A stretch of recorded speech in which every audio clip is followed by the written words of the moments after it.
السلام علیکم ورحمۃ اللہ تعالی وبرکاتہ۔ نحمدہ ونصلی ونسلم علی رسولہ الکریم، اما بعد فاعوذ باللہ من الشیطان الرجیم، بسم اللہ الرحمن الرحیم۔ ان اللہ وملائکتہ یصلون علی النبی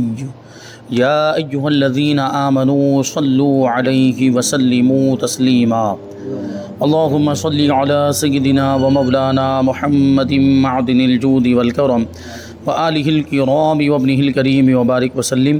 صلاۃ و سلاما علیک یا رسول اللہ صلی اللہ تعالی علیہ وسلم۔ کفریہ کلمات کا بیان جاری ہے۔ اب یہاں سے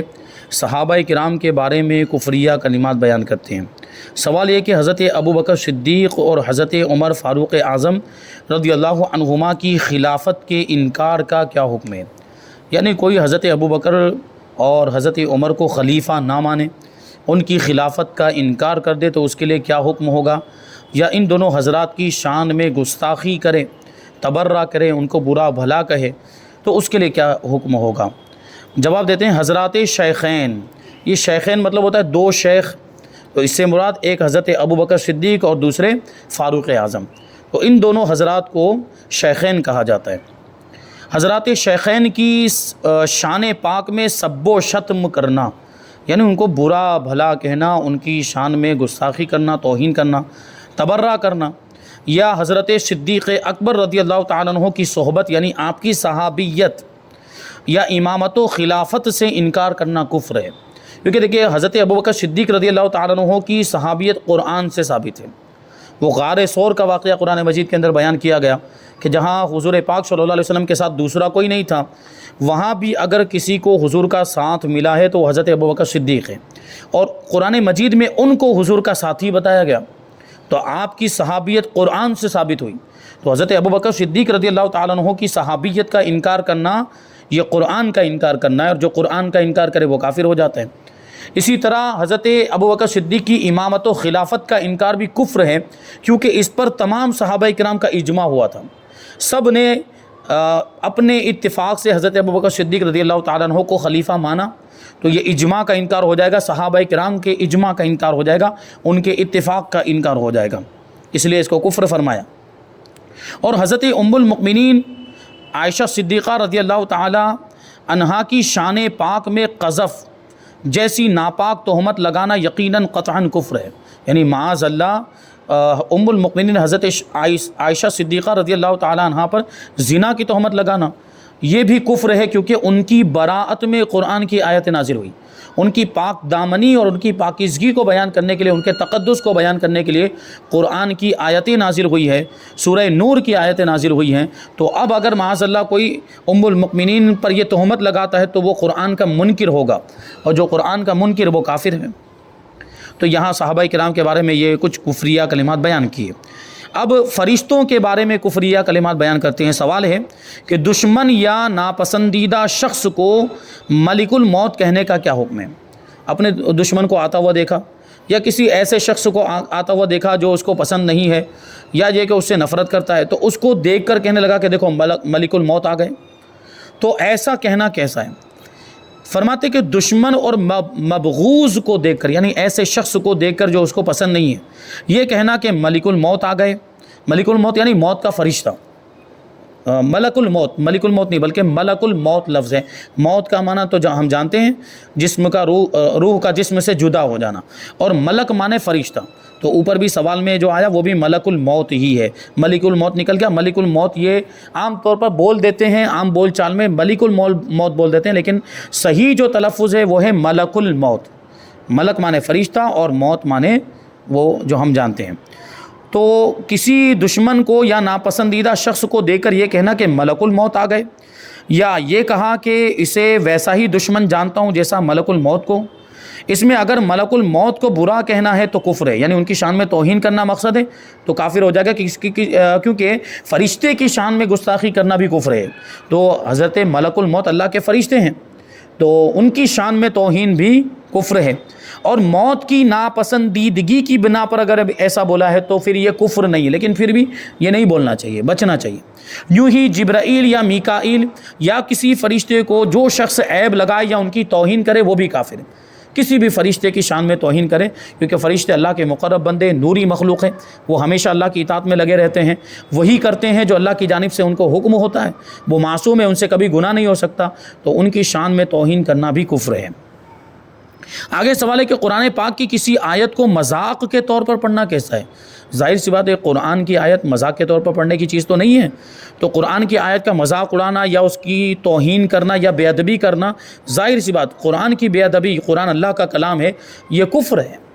اسی کو بتاتے ہیں، قرآن کی کسی آیت کو عیب لگانا یعنی برا کہنا، یا اس کی توہین کرنا، یا اس کے ساتھ مسخرہ پن کرنا یعنی اس کا مذاق اڑانا، یا اس کے ساتھ کھیل کود کرنا، یہ کفر ہے۔ مثلا داڑھی منڈانے سے منع کرنے پر اکثر داڑھی منڈے یہ کہہ دیتے ہیں کلا سوف تعلمون، جس کا یہ مطلب بیان کرتے ہیں کہ کلا صاف کرو معاذ اللہ۔ کلا مطلب یہ داڑھی کے نیچے کی جو جلد ہوتی ہے اس کو وہ لوگ کلا کہتے ہیں، تو کلا سوف تعلمون کا یہ مطلب نکالا، کلا سوف تعلمون قرآن پاک کی آیت، سورہ تکاثر کی آیت ہے، اس سے معاذ اللہ یہ مطلب نکالتے ہیں، یقیناً یہ کفر ہے، اور یہ قرآن پاک کی تحریف اور تبدیلی ہے، قرآن کو بدل دینا ہے، کیونکہ اس میں کچھ اور بیان کیا گیا اور یہ اس کا کچھ اور مطلب نکال رہے ہیں، اور اپنے مقصد کے مطابق اس کے ساتھ یہ مسخرہ پن کر رہے ہیں اور قرآن کی آیت کا مذاق اڑا رہے ہیں، وہ مذاق اڑانے والے کافر ہیں۔ وہی کہتے ہیں اس کے ساتھ یہ قرآن مجید کو ایک تو تبدیل کرنا ہے اور اس کی تحریف ہے اور اس کے ساتھ مذاق اور دل لگی بھی ہے، یہ دونوں باتیں کفر ہیں۔ اسی طرح اکثر باتوں میں قرآن مجید کی آیتیں بے موقع پڑھ دیا کرتے ہیں اور مقصود ہنسی مذاق کرنا ہوتا ہے، ہنسی مذاق کے طور پر آیتیں پڑھ دیتے ہیں۔ جیسے کسی کو نماز با جماعت کے لیے بلایا تو وہ کہنے لگا کہ میں جماعت سے نہیں پڑھوں گا بلکہ میں تو تنہا پڑھوں گا، کیونکہ اللہ تعالیٰ فرماتا ہے ان الصلاۃ تنہا، کہ بے شک نماز، حالانکہ یہاں پہ تنہا کا وہ مطلب نہیں جو اردو میں تنہا کا مطلب ہوتا ہے، یہ عربی لفظ ہے، اس کا مطلب ہوتا ہے روکتی ہے، بے شک نماز روکتی ہے۔ پوری آیت کریمہ ان الصلاۃ تنہا عن الفحشاء والمنکر، کہ بے شک نماز بے حیائی اور بری باتوں سے روکتی ہے، تو یہاں یہ مطلب ہے، روکتی ہے مطلب اس کا وہ مطلب تنہا اردو والا مطلب لیتا ہے، اور یہ مذاق کے طور پر وہ مطلب نکالتا ہے بولنے والا، تو وہ کافر ہو جائے گا۔ آگے سوال ہے کہ مزامیر کے ساتھ قرآن پڑھنا کیسا ہے؟ مزامیر مطلب میوزک، ڈھول ٹاسے اور وہ سب جو میوزک کا سامان ہوتا ہے، میوزک کے آلات، تو مزامیر کے ساتھ قرآن پڑھنا کیسا ہے؟ ظاہر سی بات قرآن اللہ کا کلام ہے، اس کے مخصوص آداب ہیں، اور انہی سارے آداب کا لحاظ کرتے ہوئے قرآن پاک کی تلاوت کرنا چاہیے۔ تو مزامیر کو شریعت میں حرام فرمایا گیا، میوزک کو حرام فرمایا گیا، قرآن مجید کے ساتھ مزامیر یعنی ایک حرام چیز کو شامل کرنا یقیناً بہت بری بات ہے۔ فرمایا کہ مزامیر کے ساتھ قرآن پڑھنا کفر ہے، کہ قرآن کی تلاوت کے ساتھ ایک حرام چیز کو ملایا جا رہا ہے، اس وجہ سے اس کو کفر فرمایا۔ آگے ہے نماز، اذان، روزہ وغیرہ کے بارے میں کفریہ کلمات۔ سوال ہے کہ نماز کے بارے میں چند کفریہ کلمات بتائیے۔ جواب، کسی سے نماز پڑھنے کو کہا گیا تو اس نے جواب دیا کہ نماز پڑھتا تو ہوں مگر اس کا کچھ نتیجہ نہیں نکلتا معاذ اللہ، یا یہ کہا کہ تم نے نماز پڑھی تو تمہیں کیا فائدہ ہوا، یا یہ کہا کہ نماز پڑھ کے کیا کروں، کس کے لیے پڑھوں، ماں باپ تو مر گئے، یا یہ کہا کہ بہت پڑھ لی اب دل گھبرا گیا معاذ اللہ، یا یہ کہا کہ پڑھنا نہ پڑھنا دونوں برابر ہے۔ غرض اسی قسم کی بات کرنا جس سے نماز کی فرضیت کا انکار سمجھا جاتا ہو یا نماز کی تحقیر ہوتی ہو، یعنی نماز کی توہین ہوتی ہو، یہ سب کفر ہے، یہ بولنے والا کافر ہو جائے گا۔ کوئی شخص صرف رمضان میں نماز پڑھتا ہے اور رمضان کے بعد نماز نہیں پڑھتا اور کہتا یہ ہے کہ یہی بہت ہے، یعنی رمضان میں پڑھنا ہی کافی ہے، یا جتنی پڑھی یہی زیادہ ہے، یعنی نماز وہ جتنی رمضان میں پڑھ لی وہی زیادہ ہے، کیونکہ رمضان میں ایک نماز 70 نماز کے برابر ہے، ایسا کہنا بھی کفر ہے، کیونکہ اس سے نماز کا انکار لازم آ رہا ہے، رمضان کے بعد نماز کا انکار کر رہا ہے، گویا کہ وہ رمضان کے بعد پڑھنی ہی نہیں چاہیے، گویا کیوں کہہ رہا ہے وہ۔ اگر وہ کہتا کہ بھائی مجھ سے کوتاہی ہو جاتی ہے، میں نہیں پڑھ پاتا ہوں، یہ میری کوتاہی، یہ میری شامت نفس ہے، شیطان کے بہکاوے میں آ جاتا ہوں، میں بہت بڑا گنہگار، نہیں پڑھ پاتا ہوں، پڑھنی چاہیے، یوں اگر کہتا ہے تو کوئی مسئلہ نہیں، لیکن اس طرح کے کلمات بولنا کہ رمضان میں پڑھ لیے کافی اب تھوڑی پڑھنی چاہیے، یہ وغیرہ اس طرح کی باتیں، یہ کہنا کفر ہے، اس لیے کہ اس سے نماز کی فرضیت کا انکار معلوم ہوتا ہے۔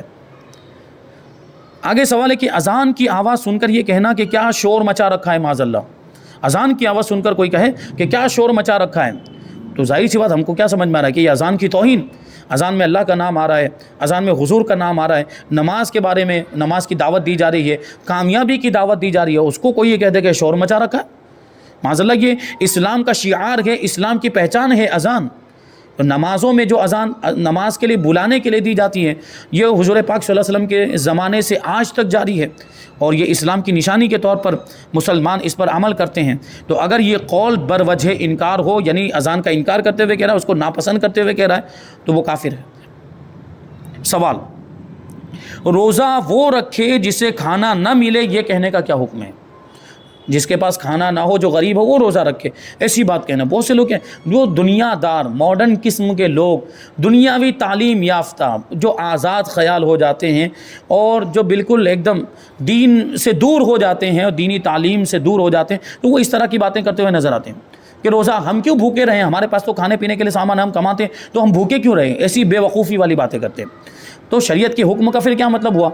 اللہ تبارک و تعالیٰ نے روزہ جو ہم پر فرض کیا، تو اس میں بہت ساری حکمتیں ہیں کہ ہم بھوکے رہیں گے تو ہمیں بھوکوں کی بھوک کا پیاس کا احساس ہوگا، اور بھوکے رہنے کی وجہ سے خواہشات نفسانی کے بھی معاملات کنٹرول میں رہتے ہیں، اور بھی بہت سارے اس کے فائدے ہیں۔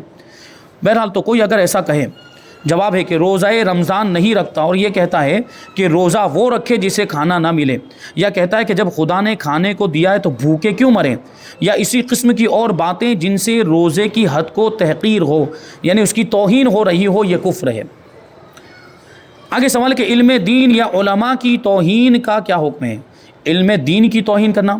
یا عالم کی توہین کرنا، اس کا کیا حکم ہے؟ جواب، علم دین اور علماء کی توہین بے سبب، یعنی محض اس وجہ سے کہ عالم علم دین ہے، یہ کفر ہے۔ یعنی کسی عالم دین کی توہین اس کے عالم دین ہونے کی وجہ سے کر رہا ہے، تو یہ توہین کرنے والا کافر ہو جائے گا۔ ہاں، اگر دنیاوی کچھ معاملات ہیں، ذاتی معاملات ہیں، کوئی جھگڑا ہو گیا ہے دنیاوی چیز کو لے کر، جائیداد کو لے کر، یا مال کو، دولت کو لے کر، کاروبار کو لے کر، تجارت کو لے کر، اور اس میں کچھ برا بھلا بول دیا ذاتی معاملات کی وجہ سے، تو وہ کفر نہیں۔ لیکن بہرحال ایک عالم دین کا ادب لازم ہے۔ اگر کچھ اس طرح کا اختلاف بھی ہو جائے تو ادب کے دائرے میں رہ کر بات کریں، ادب کے دائرے میں رہ کر گفتگو کریں، اور جو بھی معاملہ ہوا ہے اس کو حل کرنے کی کوشش کریں، لیکن ادب کے دائرے میں رہ کر، کیونکہ وہ عالم دین، ان کا مرتبہ بہت بلند و بالا ہے۔ بہرحال اگر عالم دین ہونے کی وجہ سے توہین کرتا ہے تو توہین کرنے والا کافر ہو جائے گا۔ یوں ہی عالم دین کی نقل کرنا، مثلا کسی کو ممبر وغیرہ کسی اونچی جگہ پر بٹھائیں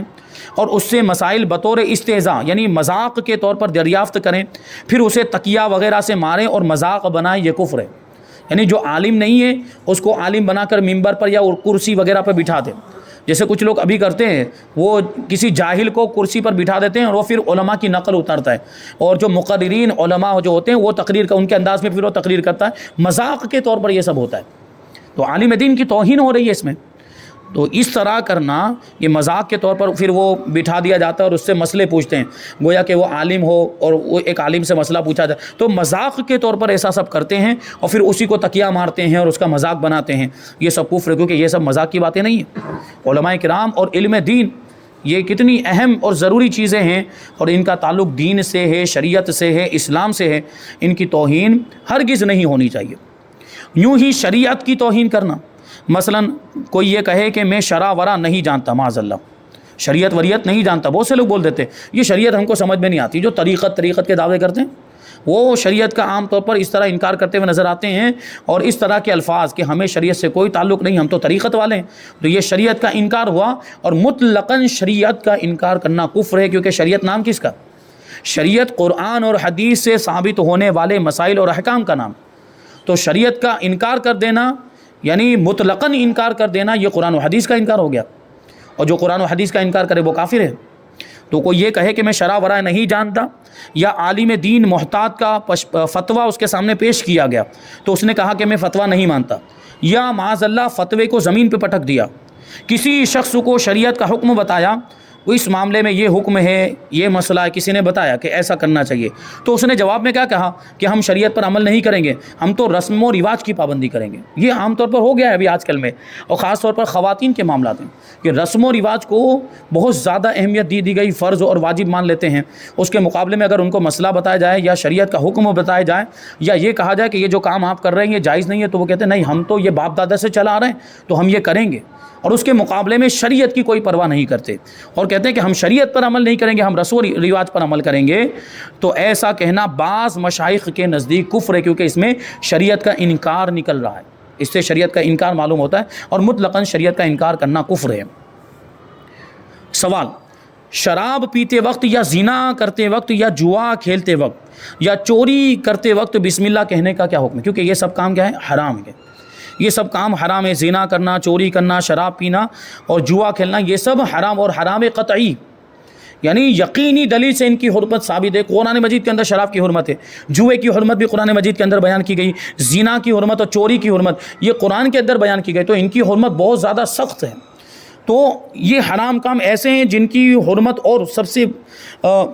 سخت والی حرمت ہے، تو ایسا کام کرتے وقت بسم اللہ پڑھنے کا پھر کیا مطلب؟ بسم اللہ تو جائز کام میں پڑھی جائے، بسم اللہ تو نیک کام شروع کرتے وقت پڑھی جائے، حرام کام کرتے وقت کوئی بسم اللہ پڑھ رہا ہے؟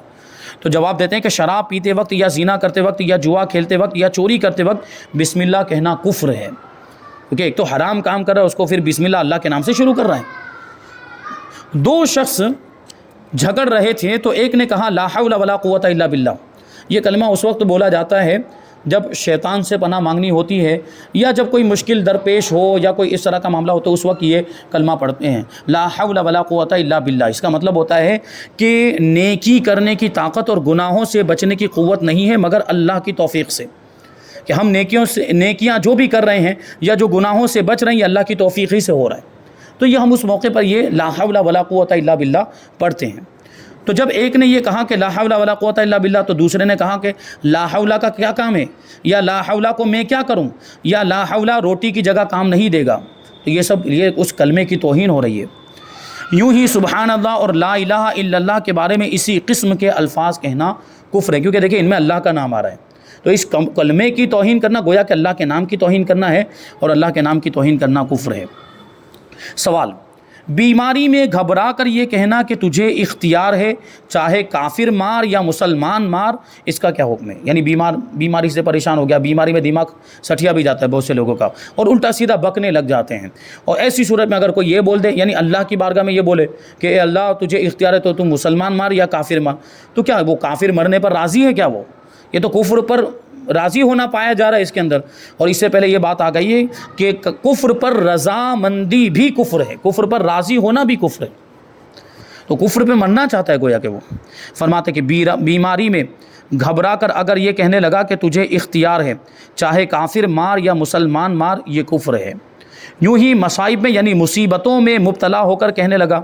تو نے میرا مال لے لیا اور اولاد لے لی اور یہ لے لیا وہ لے لیا، اب کیا کرے گا اور کیا باقی ہے جو تو نے نہ کیا ہو، اس طرح بکنا بھی کفر ہے، کیونکہ معاذ اللہ کی شان میں گستاخی ہو رہی ہے، اللہ کی ذات پر اعتراض اور اللہ کی بارگاہ میں شکوہ شکایت، یہ ساری باتیں کفر ہے۔ سوال: مسلمانوں کو کلمات کفر کی تعلیم اور تلقین کرنے کا کیا حکم؟ یعنی کوئی کلمات کفر سکھائے کہ ایسا بولو، اس کی تلقین کرے کہ ایسا بولو، کفری کلمہ سکھائے، یہ ہم جو سیکھ رہے ہیں یہ کفری کلمات سے بچنا سیکھ رہے ہیں، ہم یہ کفری کلمات ہم یہاں پہ سیکھ رہے ہیں، اس کی تعلیم دی جا رہی ہے کہ یہ کفری کلمات بولنے نہیں چاہیے، ہم اس لیے سیکھ رہے ہیں۔ وہاں یہاں تعلیم دینے کا کیا مطلب کہ کسی کو سکھائے کہ تم ایسا بولو، کسی کو تلقین کرے اس وجہ سے، تو وہ تو ظاہر سی بات یہ اس کی تعلیم، کفری کلمے کی تعلیم دینا کفر ہے۔ ہم یہاں پہ کفری کلمات کا ذکر کر رہے ہیں تاکہ ان کی برائی ظاہر ہو جائے اور پتہ چل جائے کہ یہ کلمات جو ہے وہ کفری کلمات، تاکہ ہم اس کو بچیں اور کبھی بھی اپنی زبان پر وہ کلمات نہ لائیں، اور تعلیم دینے میں الگ بات ہو جاتی ہے۔ فرماتے ہیں مسلمان کو کلمات کفر کی تعلیم اور تلقین کرنا کفر ہے، اگرچہ کھیل اور مذاق میں ایسا کرے، کیونکہ یہ سب چیزیں ایمان سے تعلق رکھنے والی ہیں، اور ایمان اور کفر کے جو بھی مسائل یہ کھیل اور مذاق نہیں ہے، یہ مذاق میں کچھ بھی بول دیا یا کھیل کود میں کچھ بھی بول دیا، یہ ظاہر سی بات ہے یہ بہت احتیاط والے معاملات ہوتے ہیں، اور بولنے میں کبھی بھی اس طرح کی کچھ باتیں ہوں بہت احتیاط کرنا چاہیے، اور اس طرح کے کبھی بھی کلمات زبان پر نہیں لانے چاہیے۔ افعال کفریہ کا بیان، ابھی تک تو کلمات کفریہ کا بیان تھا، یعنی وہ الفاظ یا جملے اگر زبان سے بول دیے تو کفر کا حکم ہوتا ہے، تو وہ بولنے سے تعلق رکھتے ہیں، لیکن افعال کفریہ یعنی کفریہ کام، کہ ایسا کام اگر کر لیں تو وہ آدمی جس نے ایسا کام کیا ہے وہ کافر ہو جائے یا اس پر کفر کا حکم ہو۔ تو جواب دیتے سوال کے طور پر ہے پہلے کہ ہولی دیوالی پوجنے کا کیا حکم ہے، نیز کفار کے مذہبی تہواروں میں شرکت کرنا کیسا ہے؟ تو ہولی دیوالی پوجنا یہ کفر ہے، ظاہر سی بات ہولی دیوالی یہ کفار کے ہندوؤں کے مذہبی تہوار،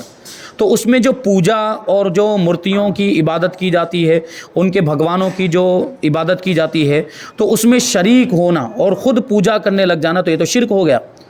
تو ظاہر سی بات ہے یہ ہولی دیوالی منانا، ہولی دیوالی ان کے مذہبی تہوار ہیں اور ان کے مذہبی تہواروں کی تعظیم کفر ہے، اور ان تہواروں کو منانا سیلیبریٹ کرنا یہ بھی کفر ہے کہ اس میں جو پوجا میں اگر کوئی شریک ہو گیا تو یہ تو غیر اللہ کی عبادت ہو گئی، اور غیر اللہ کی عبادت تو شرک ہے۔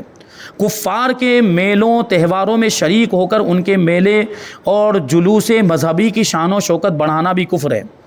ان کے میلوں میں گیا یا ان کے تہواروں میں شریک ہو گیا، اور ان کی اب ظاہر سی بات ہے نفرت کے طور پر تو نہیں گیا، اس کو اچھا سمجھتا ہوگا تبھی گیا ہے، اور جا کر ان کی شان و شوکت میں اضافہ، کیوں بھیڑ بڑھے گی، اور بھیڑ بڑھے گی تو اس کی وجہ سے ان کی شان و شوکت بڑھے گی، تو ان کی شان و شوکت کو بڑھا، ویسے اگر یہ نیت نہیں بھی پھر بھی جانا حرام ہے ان کے مذہبی میلوں میں، کیونکہ وہاں کفریہ کام ہوتے ہیں، وہاں شرکیہ کام ہوتے ہیں، بہت سے حرام کام ہوتے ہیں، وہاں جانے کی اجازت ہی نہیں ہے، لیکن اس کو اچھا سمجھتے ہوئے گیا ہے تو کفر ہے۔ جیسے رام لیلا، جنماشٹمی اور رام نومی وغیرہ کے میلوں میں شریک ہونا، یوں ہی ان کے تہواروں کے دن محض اس وجہ سے چیزیں خریدنا کہ یہ کفار کا تہوار ہے، یہ بھی کفر ہے۔ کیونکہ وہ کفار کے تہوار کو منانا ہو گیا، گویا کہ انہی کے تہوار کے دن، یعنی جیسے ہولی ہے، دیوالی ہے، اور وہ مخصوص چیز جو ہے وہ تہوار کی نیت ہی سے خرید، آج دیوالی اس لیے خریدتا ہوں، آج ہولی ہے اس لیے خریدتا ہوں، مسلمان کا دیوالی سے کیا لینا دینا، مسلمان کا ہولی سے اور کفار کے مذہبی تہواروں سے کیا لینا دینا۔ تو ان کے تہواروں کو منانا یہ کفر ہے،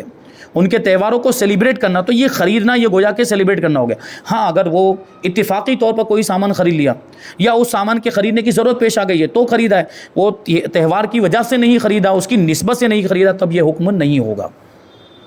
جیسے دیوالی میں کھلونے اور مٹھائیاں خریدی جاتی ہیں کہ آج خریدنا دیوالی منانے کے سوا کچھ نہیں، تو یہ دیوالی منانا مانا جائے گا۔ یوں ہی کوئی چیز خرید کر اس روز مشرکین کے پاس ہدیہ کرنا جبکہ مقصود اس دن کی تعظیم ہو تو یہ بھی کفر ہے۔ بعض اوقات ہے کہ ہمارے مسلمان بھائی کفار کو تحفے بھی دیتے ہیں وہ ان کے ایسے تہواروں میں، تو اگر وہ تہوار منانے کی نیت سے دیتے ہیں یا اس دن کی تعظیم کرتے ہوئے دیتے ہیں تو یہ کفر ہوگا، کیونکہ وہ تہوار ان کا مذہبی تہوار ہے۔ ہاں اگر دنیاوی تعلقات کی وجہ سے، سماجی تعلقات کی وجہ سے، کبھی کاروبار کے تعلقات ہوتے ہیں، تہوار منانے کی بالکل نیت نہیں ہوتی، نہ ہی اس دن کی تعظیم مقصود ہوتی ہے، وہ ایسے ہی وہ گفٹ کے طور پر کوئی مٹھائی وغیرہ دے دیتے ہیں، تو وہاں یہ کفر کا تو حکم نہیں ہوگا، لیکن اس سے بھی بچنا چاہیے کہ کہیں اس میں یہ شائبہ یا جو ہے کہ دیکھنے والوں کو یا جن کو پتہ چلے گا تو یہ سمجھیں گے کہ یہ بھی دیوالی منا رہے ہیں یا یہ ہندوؤں کا مذہبی تہوار منا رہے ہیں، حالانکہ وہ اس کے منانے کی نیت نہیں ہوتی ہے، تو وہ کفر کا حکم تو نہیں ہوگا، لیکن پھر بھی توہمت سے بچنے کے لیے یہ کام نہیں کرنا چاہیے۔ اب ایک نصیحت ہے کہ مسلمانوں پر اپنے دین و مذہب کا تحفظ لازم ہے، اپنے ایمان کی حفاظت لازم ہے، دینی حمیت، دینی غیرت سے کام لینا چاہیے، کافروں کے کفری کاموں سے الگ رہیں۔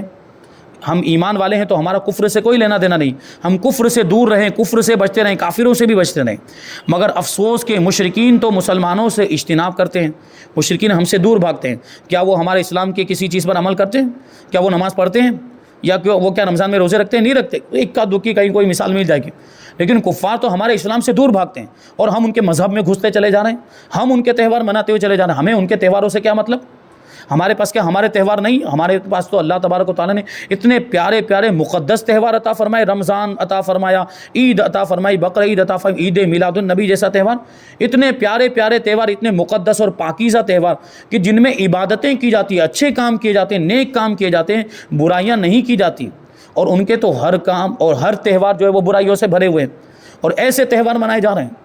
تو ہمیں ان کے تہواروں کی کوئی ضرورت ہی نہیں ہے، ہم ان سے دور رہیں، ان کے تہواروں سے دور رہیں۔ تو مشرکین تو مسلمانوں سے بھاگتے ہیں اور مسلمان ہیں کہ ان سے میل جول رکھتے ہیں، اختلاط رکھتے ہیں، اس میں سراسر مسلمانوں کا ہی نقصان ہے۔ اسلام خدا کی بہت بڑی نعمت ہے، اس کی قدر کرو، اور جس بات میں ایمان کا نقصان ہے اس سے دور بھاگو، ورنہ شیطان گمراہ کر دے گا اور یہ ایمان کی دولت تمہارے ہاتھ سے جاتی رہے گی، پھر کفے افسوس ملنے کے سوا کچھ ہاتھ نہیں آئے گا۔ دعا کرتے ہیں کہ اے اللہ تو ہمیں صراط مستقیم پر قائم رکھ اور اپنی ناراضی کے کاموں سے بچا، اور جس بات میں تو راضی ہے اس کی ہمیں توفیق عطا فرما، اور تو ہر دشواری کو دور کرنے والا ہے اور ہر سختی کو آسان کرنے والا ہے۔ تو یہاں پر یہ کفریہ کلمات کا بیان مکمل ہو گیا۔ اب یہاں سے بہت ہی پیارا بیان سبق نمبر 33 میں اولیاء اللہ کا بیان، اللہ کے ولیوں کا بیان، انشاءاللہ وہ ہم آئندہ درس میں شامل کریں گے۔ اللہ تبارک و تعالیٰ کی بارگاہ میں دعا ہے کہ جو کچھ بھی بیان ہوا اس پر ہم سب کو عمل کرنے کی توفیق عطا فرمائے۔ وما علینا الا البلاغ۔ السلام علیکم۔